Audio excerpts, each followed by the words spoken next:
શ્રીમદ ભગવદ્ ગીતા અધ્યાય 4 જ્ઞાન કર્મ સંન્યાસ યોગ શ્લોક 11 શ્લોક 11માં ભગવાન શ્રી કૃષ્ણ અર્જુનને કહી રહ્યા છે કે જે લોકો જે ભક્ત મને જે ભાવથી ભજે છે હું તે જ ભાવથી તેને પ્રસન્ન થાઉં છું। પ્રથમ આપણે શ્લોક 11નું પઠન કરીએ, પછી તેને વિગતે સમજીએ। ये यथा मां प्रपद्यन्ते तास्तथैव भजाम्यहं मम वर्त्मानुवर्तन्ते मनुष्यः पार्थ सर्वशः। અર્થાત હે પૃથાનંદ, જે ભક્તો જે રીતે મારું શરણ લે છે હું જ તેમને તે જ રીતે આશ્રય દઉં છું। કેમ કે બધા મનુષ્યો બધી રીતે મારા માર્ગનું અનુસરણ કરે છે। તો અહીં ભગવાન કહી રહ્યા છે કે બધા લોકો મારું અનુસરણ કરે છે અને જે મારું શરણ લે છે એને હું આશ્રય દઉં છું। ભક્ત ભગવાનનું જે ભાવથી જે સંબંધથી જે રીતે શરણ લે છે ભગવાન પણ તેને તે જ ભાવથી તે જ સંબંધથી તે જ રીતે આશ્રય દે છે। જેવી રીતે ભક્ત ભગવાનને પોતાના ગુરુ માને છે તો તેઓ શ્રેષ્ઠ ગુરુ બની જાય છે। શિષ્ય માને છે તો ભગવાન શિષ્ય બની જાય છે। કોઈ ભક્ત ભગવાનને માતા પિતા માને છે તો તેઓ શ્રેષ્ઠ માતા પિતા બની જાય છે। પુત્ર માને છે તો તેઓ શ્રેષ્ઠ પુત્ર બની જાય છે। ભાઈ માને છે તો તેઓ શ્રેષ્ઠ ભાઈ બની જાય છે। સખા માને છે તો તેઓ શ્રેષ્ઠ સખા બની જાય છે। નોકર માને છે તો તેઓ શ્રેષ્ઠ નોકર બની જાય છે। ભક્ત ભગવાન વિના વ્યાકુળ થઈ જાય છે। ભગવાન ભક્ત વિના વ્યાકુળ થઈ જાય છે। જો ભક્ત ભગવાન વિના વ્યાકુળ થાય તો ભગવાન પણ એના વિના વ્યાકુળ થઈ જાય છે। આપણે જોઈએ કે અર્જુન ભગવાનના શ્રી કૃષ્ણ પ્રત્યે સખા ભાવ હતો।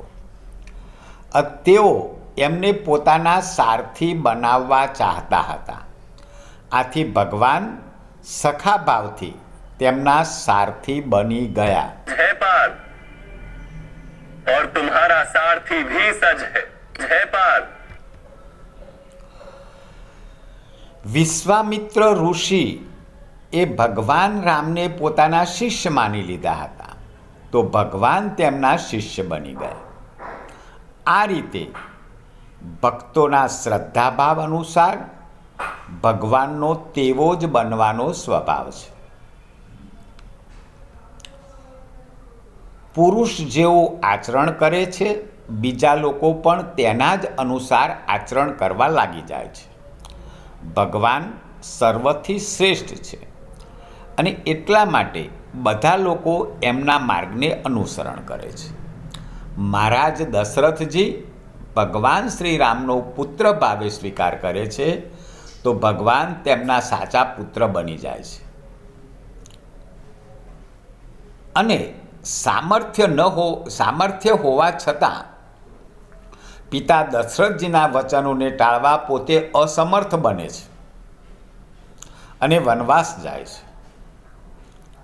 આમ અર્જુને સખાનો ભાવ કર્યો તો ભગવાન એના સખા તરીકે સારથી બન્યા।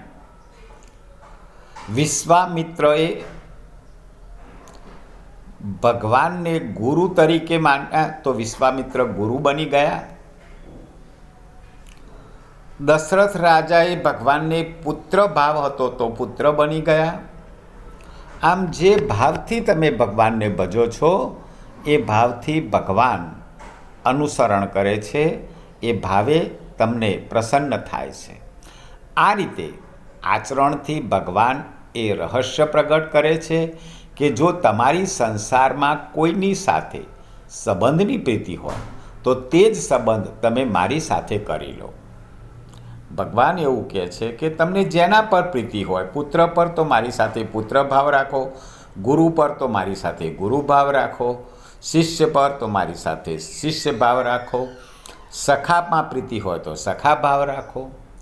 જેમ કે માતામાં પ્રીતિ હોય તો તમે પોતાની માતા માની લો, પિતામાં પ્રીતિ હોય તો પિતા માની લો, પુત્રમાં હોય તો પુત્ર માની લો, વગેરે એવું માનવાથી મારામાં વાસ્તવિક સ્થિતિ થઈ જશે અને મારી પ્રાપ્તિનું સુગમતાપૂર્વક થઈ જશે.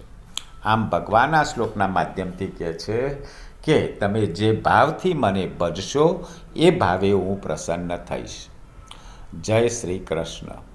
આપે આ ચેનલ સબસ્ક્રાઈબ ના કરી હોય તો spiritual motivation by Haresh Joshi subscribe કરો. આભાર. જય શ્રી કૃષ્ણ.